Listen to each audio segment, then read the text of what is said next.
भारत के माननीय प्रधानमंत्री नरेंद्र मोदी जी ने आज फिर आकाशवाणी के माध्यम से अपने माहवार मन की बात कार्यक्रम के माध्यम से देश और दुनिया में होने वाली घटनाओं पर अपने विचार देशवासियों के साथ साझा किए। माननीय प्रधानमंत्री जी बड़े ही सरल और अनौपचारिक ढंग से देशवासियों के साथ अपने बड़े ही परिचित अंदाज से अपने अनुभव साझा करते हैं, जिनकी बातें समस्त भारत की जनता को करीब करीब हर वर्ग और आयु के लोगों को प्रेरित करती हैं। प्रधानमंत्री जी के आज के मन की बात में भी कई प्रकार की प्रेरणाओं से सराबोर बातें थी। अपने बड़े ही विलक्षण किंतु सरल अंदाज में प्रधानमंत्री जी ने देश के विकास और देशवासियों के प्रयासों की चर्चा की। प्रधानमंत्री नरेंद्र मोदी जी की आज की मन की बात पर केंद्रित बातचीत के लिए हमारे साथ हमारे स्टूडियोज में मौजूद हैं हमारे क्षेत्र के वरिष्ठ पत्रकार अजय जंडियाल जी, और इनके साथ बातचीत करूंगी मैं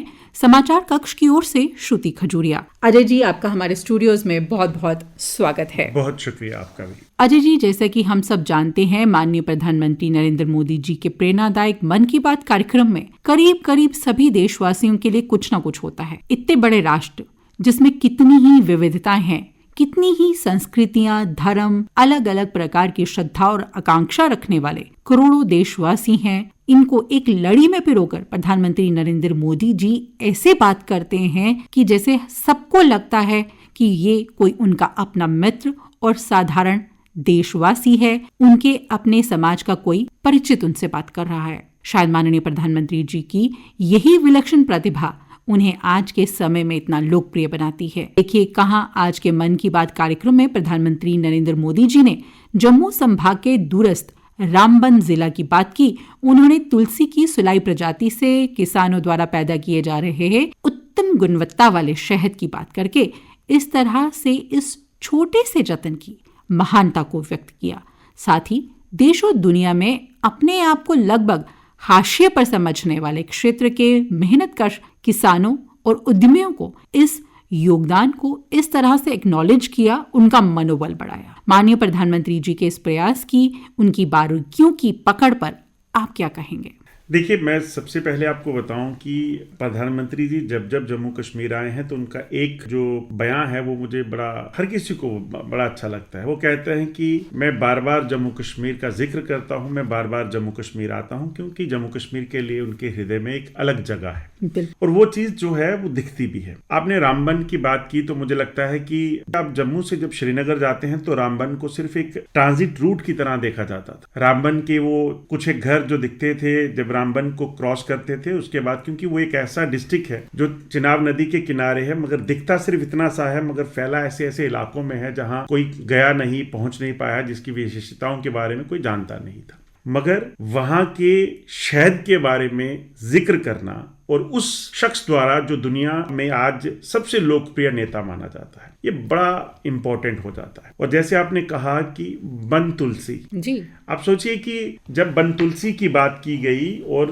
रामबन की बात की गई तो इसका मतलब है कि करोड़ों नहीं अरबों लोगों ने उस चीज को सुना होगा, और जब किसी देश का प्रधानमंत्री उसके बारे में कह रहा है तो उसके मायने अलग हो जाते हैं। बिल्कुल। और रामबन जिला जो सिर्फ इसलिए जाना जाता था क्योंकि वहां चिनाब से निकलकर हम श्रीनगर पहुंचते थे, आज तक रामबन को किसी टूरिज्म के लिहाज से नहीं देखा गया। तो आज रामबन का उस अंतर्राष्ट्रीय स्तर पर जिक्र होना ये बड़े मायने रखेगा और कायाकल्प भी होगी, क्योंकि जो उन्होंने जिक्र किया जब बन तुलसी का शहद जो निकाला जाता है जिसको जीआई टैग भी हासिल है, हाँ जीआई टैग हासिल है, उसका जिक्र करके उन्होंने उसको तो इंटरनेशनल मार्केट में प्रमोट किया। दूसरी चीज आप सोचिए कि अब जिक्र के बाद जो हजारों लोग वहां रहते हैं वो इस चीज से जुड़ेंगे। बिल्कुल। आप जम्मू कश्मीर की बात करें तो जम्मू कश्मीर में जब पिछले लंबे समय से देखें तो मुझे लगता है कि कभी भी हमें शहद खरीदना होता था, एक या दो कंपनीज थी जिसका शहद खरीदा जाता था, मगर आज आप जम्मू कश्मीर के किसी भी गांव में जाइए, और मैं आपको बता दूं, मुझे आज तक शहद एक ही पता था कि किस कंपनी का शहद आता है जो बनता है, ये शहद हम इस्तेमाल करते हैं कभी पूजा में या कभी खाने में। मगर आज जम्मू कश्मीर में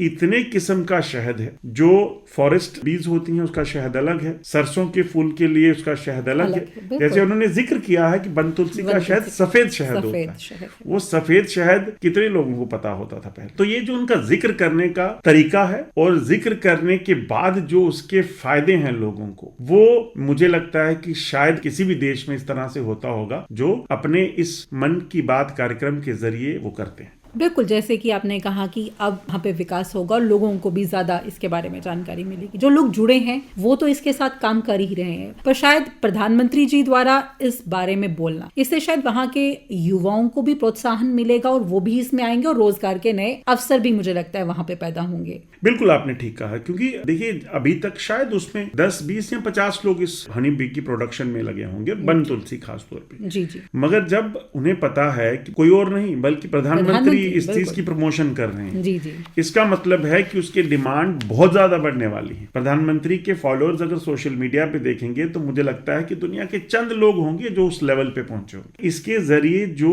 उन लोगों को फायदा मिलेगा वो फायदा कहीं कोई सोच ही नहीं सकता। बड़े बड़े ब्रांड एम्बेसडर बनाए जाते हैं इन चीजों की प्रमोशन के लिए, मगर तब भी रिजल्ट नहीं आते हैं, जिसके लिए आपको करोड़ों रुपए खर्च करने पड़ते हैं। आप कहीं पुरानी कंपनीज जानते होंगे जिनके हनी को आप मार्केट से समय तक खरीदते होंगे, और मुझे पता है कि अब वो चीजें बड़ी कम हुई हैं, क्योंकि जब आप किसी फेमस सेलिब्रिटी को लेते हो किसी प्रमोशन के लिए, वो पैसा लेता है, उसमें उसकी ऑथेंटिसिटी कहीं नहीं है कि जो चीज प्रमोट कर रहा है वो किस लेवल की है, उसमें क्या खासियत है, कितनी अच्छी है, वो नहीं मैटर करता था। मगर जब प्रधानमंत्री आपके लिए एक ब्रांड एम्बेसडर का काम कर रहे हैं, सेलिब्रिटी उस तरह की बन रहे हैं, तो इसके मायने और ये ट्रस्ट जो है अब डबल किस में होगा, जो लोग प्रोडक्शन में है इसकी वो लोग शामिल होंगे। आज आप देखिएगा, अगर मुझे लगता है गूगल भी देखेगा, जब यहाँ सर्च की बात आएगी तो आज सबसे ज्यादा बन तुलसी रामबन सर्च होगा, ट्रेंड करेगा। बिल्कुल बिल्कुल।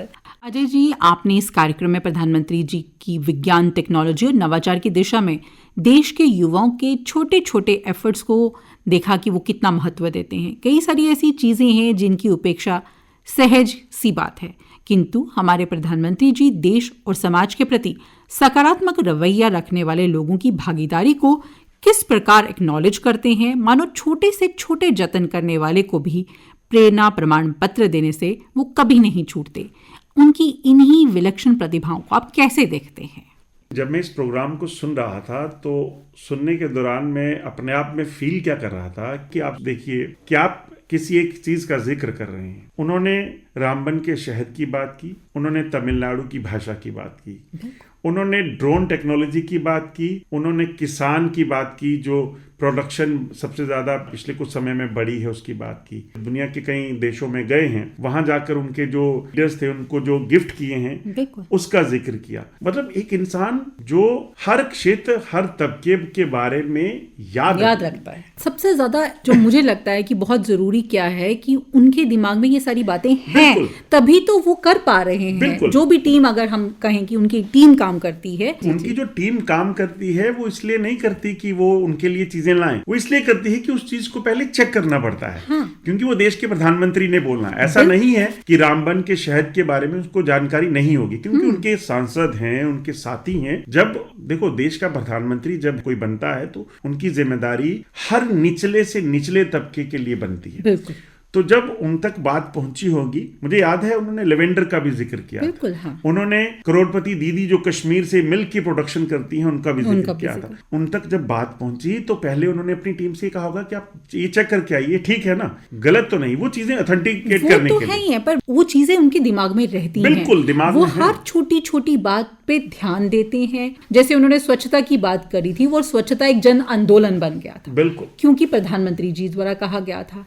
तो आज जिस तरह से जिस सतह पे वो बात करते हैं, सबसे जरूरी है लोगों को उस चीज के साथ जोड़ना। तो वो चीज बहुत मैटर करती है जब वो प्रधानमंत्री द्वारा बोली जाती है। शायद इसीलिए लोग जो हैं वो उनसे ज्यादा जुड़ पाते हैं। सबसे बड़ी बात यह है कि लोगों का जुड़ने की एक बड़ी वजह मैं बताऊं, जो सबसे अंत में उन्होंने बोला कि जिन चीजों का मैं जिक्र कर रहा हूं या जो चीजें मैं आने वाले समय में बोलूंगा, मैं चाहता हूं कि आप लोग मुझे फीडबैक दें। बिल्कुल, ये सबसे बड़ा जो पब्लिक कॉन्टेक्ट जो है ना, ये सबसे इंपॉर्टेंट है। अगर आप राजनेता हैं तब भी बेहद जरूरी है, अगर आप देश के प्रधानमंत्री हैं तब भी बेहद जरूरी है। और सबसे बड़ी बात, जब ये मन की बात उनका चल रहा होता है, आप सोचिए उन्होंने इस चीज को सुनिश्चित करने के लिए कि ये दुनिया और देश के हर नागरिक तक पहुंचे, उन्होंने आकाशवाणी को चुना। और आकाशवाणी की अगर बात की जाए तो आकाशवाणी सबसे ज्यादा ट्रस्टेड, सबसे ज्यादा सुने जाने वाला और सबसे ज्यादा मैं कहूंगा कि जिस पे भरोसा है लोगों को। उन्हें पता है कि अगर कोई चीज यहाँ आ रही है तो उसके मायने अलग होंगे।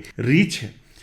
आप सोचिए जम्मू कश्मीर में लास्ट कॉर्नर पे बैठा, मुझे लगता है कि सरहद के पार बैठे लोग भी सुनते होंगे। वहीं आप एक तरफ चले जाइए, चाहे नॉर्थ ईस्ट बॉर्डर हो, चाहे वो उत्तर का बॉर्डर हो, कहीं भी चले जाए, हर जगह सुना जाता है। और इस चीज को सुनकर लोग प्रेरित होते हैं। और मन की बात का मकसद मुझे लगता है जो उनका है वो ये है कि मैं लोगों को, जो भारत के लोग कर रहे हैं, वो दुनिया तक तो पहुंचे, मगर उसके साथ साथ उसके जरिए कुछ और लोग मोटिवेट हों और उस चीज के साथ जुड़ सके। बिल्कुल अजय जी, जैसे हम देखते हैं कि आपने इस कार्यक्रम में भी प्रधानमंत्री जी द्वारा विज्ञान, टेक्नोलॉजी और नवाचार की बात सुनी।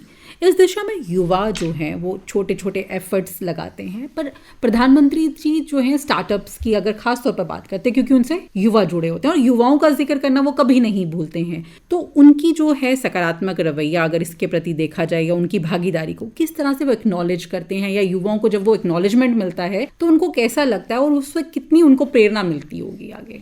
देखिए, जो भारत है वो सबसे ज्यादा युवा देश, और शायद यही वजह है कि उनका फोकस हमेशा युवा रहता है। उन्होंने शहद की बात की तो कहा कि आप युवा जो हैं इससे जुड़ेंगे और अपनी आजीविका भी बढ़ाएंगे और उसके साथ साथ देश की तरक्की के लिए आगे बढ़ेंगे। आज उन्होंने ड्रोन टेक्नोलॉजी की बात की। मैंने देखा एक ड्रोन का कंपटीशन हो रहा था बिल्कुल जब स्पेस सेंटर में, तो उसमें मैंने देखा कि पुणे की टीम थी जो सबसे ज्यादा परिश्रम किया। उनका ड्रोन कई बार गिरा, लेकिन फिर भी उन्होंने एफर्ट्स नहीं छोड़े।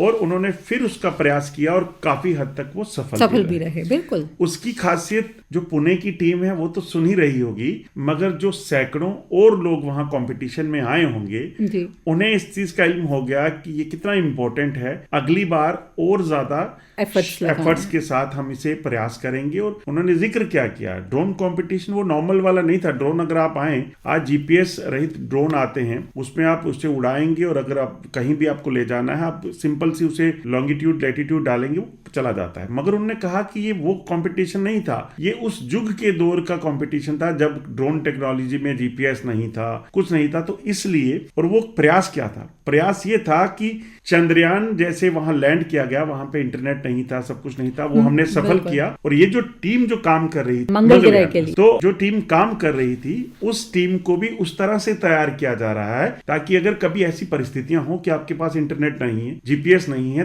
तब भी आप अपने जो मिशन है उसमें सक्सेसफुल। बिल्कुल, जैसे कि उन्होंने जिक्र किया था कि चंद्रयान 2 की असफलता जो थी, बेशक हमें उससे निराशा हुई, जिन वैज्ञानिकों ने उस पर काम किया होगा उनको हमसे ज्यादा शायद निराशा रही होगी, लेकिन वो वहां रुके नहीं, वो उससे आगे बढ़े। और चंद्रयान 3 जो था वो उसकी सफलता की शायद गाथा वहीं से लिखी जाना शुरू हो गई थी। उन्होंने अपनी असफलता से सीखा और वो चंद्रयान 3 जो था वो सक्सेसफुली उस पर लैंड हुआ।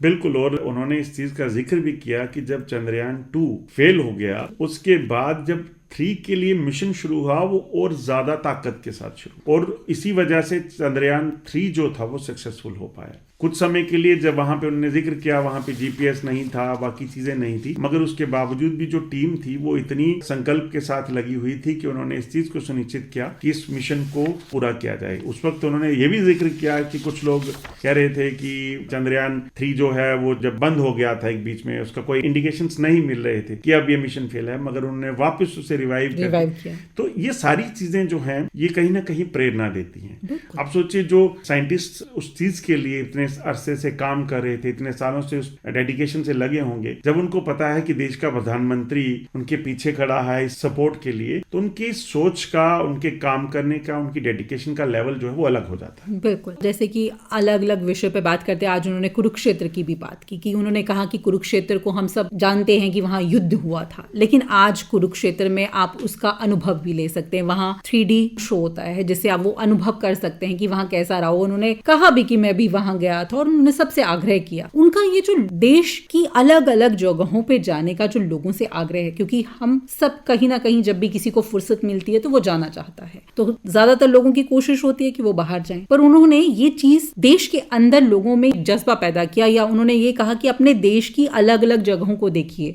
जैसे लोग जाते थे तो उन्होंने कहा था आप अंडमान और निकोबार आइए, आपको वहां पे भी वैसा ही मिलेगा, और अपने देश में आप ट्रेवल करिए, अपने देश को अनुभव करिए, उसको जानिए। वैसे ही आज उन्होंने कुरुक्षेत्र कुरुक्षेत्र की बात की और उन्होंने कहा कि आप यहाँ आइए और इस चीज को फील करिए, आप अनुभव कर सकते हैं। मैं आपको बताऊं कि जैसे मैं रामबन का जिक्र कर रहा था, रामबन को सिर्फ लोग इसलिए जानते थे कि जब आप जम्मू से कश्मीर जाते हैं, श्रीनगर जाते हैं, तो रामबन एक बीच में एक छोटा सा टाउन आता है। बिल्कुल इसी तरह से हरियाणा भी एक ऐसी हालत में था। दिल्ली से आप जब जम्मू कश्मीर घूमने आते हैं, हिमाचल जाते हैं, तो हरियाणा से होकर निकलते हैं। हाँ। मगर आज हरियाणा में लाइट एंड साउंड शो, वो भी उस युद्ध को, जिस युद्ध को कुरुक्षेत्र में लड़ा गया, उस चीज को सिर्फ किताबों में पढ़ते थे। तो मुझे लगता है कि ये एक अलग तरह की जो चीज है जो आज देश में हुई है, और इसीलिए प्रधानमंत्री खुद वहां गए और आज वो कह रहे हैं कि आप जरूर जाइए। देखिए, आप अपने इतिहास को जब छोड़ देते हैं, जब आप अपनी जमीन को छोड़ देते हैं, तो इतना जरूर होता है कि आप फिर स्टेबल नहीं हो पाते। जब तक आप अपने इतिहास से जुड़े हुए हैं तभी आप जान पाएंगे। और आज मुझे लगता है कि कुरुक्षेत्र का जिक्र करके उन्होंने इस चीज को सुनिश्चित किया है कि देश की युवा पीढ़ी, बिल्कुल युवा पीढ़ी उस कुरुक्षेत्र में क्या हुआ, वो युद्ध क्या था, क्यों हुआ, उसकी वजह क्या रही, वो जाने, उनको समझे। लोगों को जरूर इसलिए जाना चाहिए। और जब प्रधानमंत्री कह रहे हैं, उसके पीछे का मकसद वहाँ वोट बैंक नहीं होगा। बिल्कुल बिल्कुल वहाँ मुझे लगता है कि राजनीति नहीं होगी। लोग जाएंगे तो कुरुक्षेत्र और आसपास के जो लोग हैं वहां पे उनको उसका फायदा जरूर होगा, टूरिज्म के हिसाब से बढ़ेगा। मगर जो लोग वहां जाएंगे उन्हें अपने इतिहास को जानने का मौका जरूर मिलेगा। प्रधानमंत्री जी ने आज INS माहे की बात, उन्होंने कहा कि INS माहे जो है भारतीय नौसेना में शामिल किया गया। इससे देश की सुरक्षा की जो पंक्ति होती है वो तो सुरक्षित होती ही है, लेकिन उससे देशवासियों के प्रति उनका भी मॉरल जो है वो बूस्ट रहता है कि हाँ, उन्होंने मालाबार कोस्ट में वहां के उन्होंने लोगों की बात की कि वहां के लोग जो थे इसके नाम को लेके ही बहुत खुश हैं, क्योंकि माहे का नाम जो है वो उस जगह माहे के नाम पे ही रखा गया है, INS माहे का नाम। तो कई जगह पे इसकी समृद्ध विरासत लोगों को अपनी नजर आती है, कई लोग उससे जुड़ाव महसूस करते हैं। ये छोटी छोटी जो चीजें हैं यही लोगों को आपस में जोड़ती हैं। आप भारत के दक्षिण में रहते हैं या भारत के उत्तर में, ये चीजें आपके बीच में एक जुड़ाव का काम करती हैं। बिल्कुल आपने ठीक कहा। और INS माहे की बात करें, अभी कुछ ही दिन पहले इसको जब नौसेना में शामिल किया गया, उस वक्त की बात करें तो सबसे बड़ी खासियत इसकी ये है कि पूरा मेड इन इंडिया है। और मेड इन इंडिया जब होता है, कोई भी चीज, इस वर्ड का जिक्र भी होता है, तो अलग तरह की एक फील आता है। और सेना के लिए ये बड़ा इंपॉर्टेंट हो जाता है, क्योंकि एक तो इंडिजिनियस पूरा है, और सबसे इसमें अलग चीज ये है कि सबमरीन हंटर के तौर में जाना जाता है। जहां पर पानी कम है उस जगह पर बड़े बड़े जो समुद्री बेड़े हैं, जहाज हैं, उनको तटीय इलाकों पे उनका जाना इतना आसान नहीं होता। मगर INS माहे को इसी तरीके से बनाया गया कि वो जो थ्रेट है, दुश्मन का जो खतरा है तटीय इलाकों में, उसको कहीं ना कहीं कैटर कर सके। और उसका प्रधानमंत्री द्वारा जिक्र करना, पहली चीज जो INS माहे और नौसेना में जो लोग हैं उनका सीना चौड़ा हो गया होगा कि देखिए देश के प्रधानमंत्री इसका जिक्र कर रहे हैं। दूसरी चीज, जिन लोगों ने उसे बनाया है वो लोग जो हैं वो कहीं ना कहीं और ज्यादा प्रेरित होंगे कि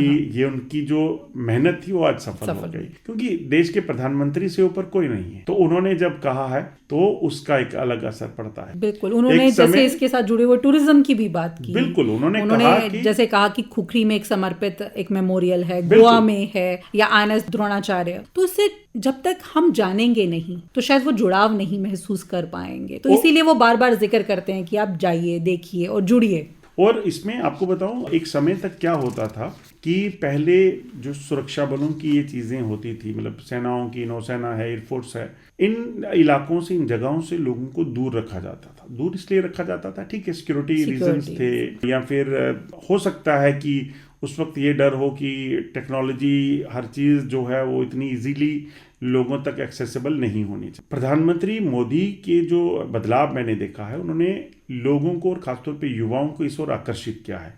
वो खुद कहते हैं कि आप इन मेमोरियल्स पे जाइए। आज उन्होंने जिक्र किया कि आप खुखरी में जाइए, आप गोवा वाले मेमोरियल में चले जाइए। आप जब युवाओं को, लोगों को प्रेरित कर रहे हैं वहां जाने के लिए, तो आप जाएंगे तो वहां देखेंगे कि जो हमारी फोर्सेस हैं, हमारी यूनिफॉर्म जो है वो आखिर किस तरह की टेक्नोलॉजी का इस्तेमाल कर रही है, क्या कर रही है। अगर आप सेना में ना भी जाएं तो आप, हो सकता है कि आप एविएशन सेक्टर में चले जाएं, ये सोचें कि हाँ मैं कम से कम एविएशन सेक्टर में जाकर देश की सेवा कर सकता हूँ, मैं मैन्युफैक्चरिंग में जाकर देश की सेवा कर सकता हूँ। जो नॉर्मल टूरिज्म होता था, अब उस टूरिज्म को मुझे लगता है कि जैसे जम्मू कश्मीर लोग एक ही वजह से आते थे, यहाँ तो बर्फ़ देखने या माता वैष्णो देवी के लिए, मगर अब जम्मू कश्मीर में जो लोग आते हैं वो अलग अलग रीजन से आते हैं। बॉर्डर टूरिज्म है, बॉर्डर टूरिज्म है, सैफरन देखने के लिए लोग आते हैं, सैफरन फील्ड देखने के लिए बकायदा वहाँ पे टूरिज्म को सेक्टर बनाया गया है। आप लेवेंडर फील्ड देखने के लिए लोग भद्रवाह जाना पसंद करते, वरना आप क्यों जाते थे भद्रवाह? सिर्फ बर्फ देखने, बर्फ गिरती हुई देखनी है। तो इन चीज़ों को, इन मीनिंगफुल चीज़ों को जब सामने लाया गया तो इससे आपकी जो ग्रोथ है बच्चे की वो उस तरीके से होती है। आप उस चीज़ की हिस्ट्री के बारे में जानने की कोशिश करते हैं। जैसे आज शहद का जिक्र किया, मैं फिर रामबन की बात करूंगा, तो उस शहद के बारे में आप जरूर देखिएगा कि लोग जानना चाहेंगे कि आखिर वन तुलसी होती क्या है। बिल्कुल, जैसे कि उन्होंने आज के कार्यक्रम में विंटर्स की बात की कि सर्दियों का मौसम जो है वो आ रहा है, कई इलाकों में आ गया है, कईयों में आ रहा है। तो इनमें एडवेंचर और स्पोर्ट्स जो विंटर टूरिज्म है वो बहुत ज़्यादा फलता फूलता है, क्योंकि ये समय ही उतना है होता है उसके लिए। तो जब बात कर रहे थे तो उन्होंने कहा कि उत्तराखंड में जो हो रहा है विंटर टूरिज्म के लिए बहुत सारा है, और एडवेंचर स्पोर्ट्स भी वहाँ पे उन्होंने कहा। हमारे यहाँ पे भी विंटर टूरिज्म का बहुत स्कोप है और विंटर गेम्स भी हमारे यहाँ होती हैं। तो ऐसे में हम अपने अगर सिर्फ जम्मू कश्मीर को इसमें लिहाज से देखें तो आप कितने मायने देखते हैं कि इसके जम्मू कश्मीर के लिहाज से कि हमारे यहाँ पे कितना स्कोप है, हमारे यहाँ पे कितना और कुछ हो सकता है? देखिए, सबसे बड़ी प्रमोशन तो प्रधानमंत्री ने खुद कर दी जी कि आपको पता है कि विंटर टूरिज्म उत्तराखंड में शुरू होने वाला है, और उन्होंने ये भी कहा कि हर जगह समय के हिसाब से चीजें होती हैं। जैसे हिमाचल में बर्फ का सीजन जो शुरू होता है उसी तरह से उत्तराखंड है, उसी तरह से जम्मू कश्मीर है। और मायने इसलिए अलग हैं कि अब सिर्फ लोग बर्फ देखने नहीं आएंगे, अब लोग स्कीइंग का लुत्फ लेने के लिए आएंगे। अब उन्होंने स्कीइंग का जिक्र किया है, आइस हॉकी का जिक्र किया है या बाकी चीज़ों का। इसका मतलब है कि लोग उसे पहले सर्च करेंगे कि कहाँ कहाँ होती है।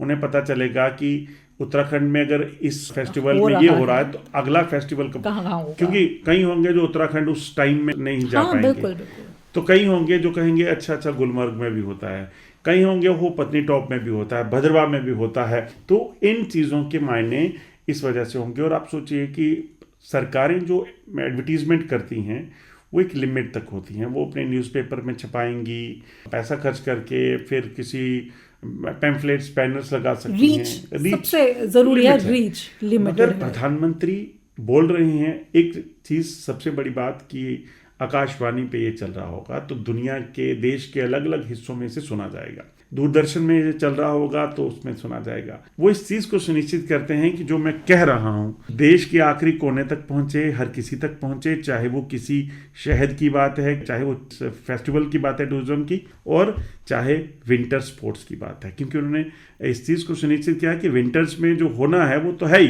बर्फ़ तो आप देखेंगे, सर्दी तो देखेंगे, मगर उसके साथ साथ आप उस एडवेंचर का मज़ा ले सकते हैं जो शायद पहले नहीं ले पाते। तो उससे भी ज़्यादा जो बढ़िया चीज़ मुझे लगी, आपको अपने पेरेंट्स के अलावा कोई नहीं पूछता है कि सर्दियों में आपने स्वेटर डाली कि नहीं, मगर देश के प्रधानमंत्री आपको बोल रहे हैं कि आप अपना भी ध्यान रखिए और अपने परिवार का भी ध्यान रखिए, लेकिन साथ साथ में इसके साथ जुड़े हुए टूरिज्म का भी आनंद लीजिए।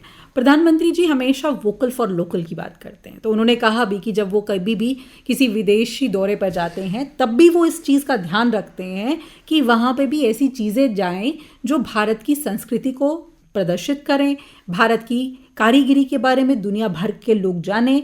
तो उन्होंने कहा कि जब वो बाहर गए तो उन्होंने अलग अलग तोहफे दिए, जैसे दक्षिण अफ्रीका के राष्ट्रपति को उन्होंने नटराज की कांस्य प्रतिमा भेंट की और कनाडा के प्रधानमंत्री जी को उन्होंने चांदी के अश्व की प्रतिकृति दी। वैसे ही उन्होंने इटली की प्रधानमंत्री को फूलों की आकृतियों वाला एक सिल्वर मिरर प्रदान किया जो उन्होंने उनको उपहार में दिया। तो वो वहाँ पे भी वोकल फॉर लोकल की बात करना नहीं भूलते हैं। तो इन जगहों पे जब वो ऐसी बात करते हैं तो इसके कितने मायने रहते हैं? बिल्कुल, मुझे याद है कि जब प्रधानमंत्री भारत में कुछ इंटरनेशनल जो लीडर्स आए थे G20 में जी, उस वक्त एक चीज का बड़ा जिक्र हुआ था कि मैं बात जम्मू कश्मीर की करूंगा ज्यादा, तो कहा कि जो पेपर मैशी है उसके जो प्रोडक्ट हैं उन्होंने उनको भेंट की। मुझे याद है कि जब बिलावर की बात की जाए, बसोली आर्ट की बात की जाए, तो उन पेंटिंग्स को उन्होंने जो है वो प्रेजेंट किया। इसी तरह से वो उन्होंने आज बताया कि जब मैं दुनिया के कई देशों में जाता हूं तो मुझे लगता है कि देश के प्रधानमंत्री हैं वो कुछ भी दे सकते हैं, मगर उनका फोकस ये होता है कि मैं किसी भी राज्य की कोई ऐसी कलाकृति, कोई ऐसी आर्ट को लेके जाऊं, उनको उन तक दूं ताकि दुनिया भर के लोग भी उसके बारे में जाने और उसको देख सकें और उसे जाने, देखें और उसके साथ साथ उसको प्रमोट करें। इसीलिए वो बार बार कहते हैं कि वोकल फॉर लोकल। उन्होंने आज बात की हनी की, तो सोचिए वोकल फॉर लोकल है। उन्होंने बात की कि कश्मीर में सैफरन जो है वो उगता है। देखिए सैफरन आजकल डुप्लीकेट बहुत आ गया है, मगर उन्होंने इस चीज़ तक का जिक्र किया है कि कश्मीर में अगर सैफरन होता है तो वो कैसे है। उन्होंने लेवेंडर भारत में पहुंचाने के लिए भद्रवा में कहाँ उगता है उस चीज़ को प्रमोट किया। तो ये वोकल फॉर लोकल बेहद ज़रूरी भी है। श्रुति जी, मैं आपको बताऊं कि अगर आप देखें तो लंबे अरसे से दुनिया के कई बड़े देशों का जो है वो कब्जा रहा है भारतीय मार्केट पर, चाहे वो इलेक्ट्रॉनिक्स की बात की जाए, पेंटिंग्स की बात की जाए। दिवाली पे आप दिए भी वो वाले जलाते हैं जो इलेक्ट्रॉनिक होते हैं। बिल्कुल। तो ये चीजें हो चुकी थी, मगर उस चीज को रिवर्स करना ये बहुत बड़ी चुनौती थी और ये नहीं हो पा रहा था। बड़ी बड़ी कंपनीज बहुत बड़ी बड़ी एडवर्टीजमेंट करके करोड़ों खर्च करके ये नहीं कर पा रही थी, मगर वो चीज एक आह्वान में वोकल फॉर लोकल ने वो करके दिखाया। आप देखिए, मैं अपनी बात बताऊं, मेरे घर में दिवाली पे कैंडल्स नहीं जलती हैं, इलेक्ट्रिक दिए नहीं जलते हैं, वो मिट्टी के दिए जलाए जाते हैं। मिट्टी के दिए सरसों के तेल के साथ जलाने का काम जो है वो शुरू इसीलिए हुआ और इससे जो चीजें बदली, आपको याद अगर हो तो आज से कुछ साल पहले तक आप देखिए तो कुम्हार गड़े जो बनाते थे, दिए बनाते थे, वो खत्म हो गए थे। वो जम्मू में पहले बहुत हुआ करते थे मगर खत्म हो गए थे क्योंकि बिकते नहीं थे। कैंडल्स का टाइम आ गया, इलेक्ट्रिक कैंडल्स का टाइम आ गया, तो चीजें खत्म हो रही थी। और सबसे बड़ी बात है कि आप जिस मिट्टी के दिए को खरीद रहे हैं, अगर उसकी कीमत 3 रुपए या 5 रुपए है, उससे सस्ती इलेक्ट्रिक जो कैंडल है आपको मार्केट में मिल जाती है उसी शेप में। बिल्कुल। मगर लोगों ने आज उसे डिनाई करके मिट्टी के दियों को प्रेफरेंस दी है। This is the power of vocal for local. बिल्कुल। और इससे शायद पर्यावरण को भी नुकसान नहीं पहुंचता है। हम कैंडल्स या बाकी चीजें इलेक्ट्रॉनिक जितना भी लेके आते हैं, हम कहीं ना कहीं अपने पर्यावरण को भी नुकसान पहुंचा रहे हैं। मिट्टी के दिया या मिट्टी से बनी हुई चीजें अगर हम इस्तेमाल करते हैं तो हमारे पर्यावरण को भी उससे नुकसान नहीं होगा। बिल्कुल। और सबसे बड़ी बात है कि आप देखें तो इतने समय से जो गवर्नमेंट्स हैं, डिपार्टमेंट्स हैं, वो इसी चीज में लगे हैं कि प्लास्टिक पोल्यूशन करता है, इलेक्ट्रॉनिक आइटम का जो वेस्ट है वो पोल्यूशन करता है। आपकी जमीनों में जब डंप्स आ जाते हैं, आप उसको जमीन में दबा देते हैं, वो खराब करती है। मिट्टी का दिया आपको वो नहीं करेगा, वो आप किसी गमले में डाल दीजिए, अगर आपके घर कैरी नहीं है कैरी में डाल दीजिए, खेतों में डाल दीजिए, वो कुछ फायदा देकर जाएगा, नुकसान नहीं। अब तो उससे भी ज्यादा बढ़कर आपको बताऊं, गोबर के दिए तक लोग बनाना शुरू हो गए, काउडंग के बने हुए जो है। तो वो चीजें जो हैं कहीं ना कहीं एक तो हमारी सभ्यता से हमें जोड़ रही हैं, हमारी हिस्ट्री से जोड़े रखे हुए हैं, और दूसरी चीज ये है कि उसका नुकसान भी नहीं है। और किसी एक को या कई लोगों को जो दिए बनाने वाले हैं उनको इसका सीधे तौर पर फायदा है। वो बेचारे जो खत्म हो चुके थे वो वापस रिवाइव करने लगे। बिल्कुल। और उससे हमारे ही अपने ही देश के लोगों को फायदा है। सोच तो बहुत बड़ी है लेकिन बहुत छोटे स्तर पर है, तो वो चीज जो है जब धीरे धीरे आगे ग्रो करेगी तो उसका फायदा भी हम सबको जरूर एक दिन नजर आएगा। मैं आपको टोकूंगा, मैं आपको बताऊं, मेरे घर में जब आज से कुछ साल पहले तक जब आप पूजा भी करते हैं हर रोज, तो उसमें दिए जो थे वो पीतल के आ चुके थे, मतलब डिजाइनर आ गए थे।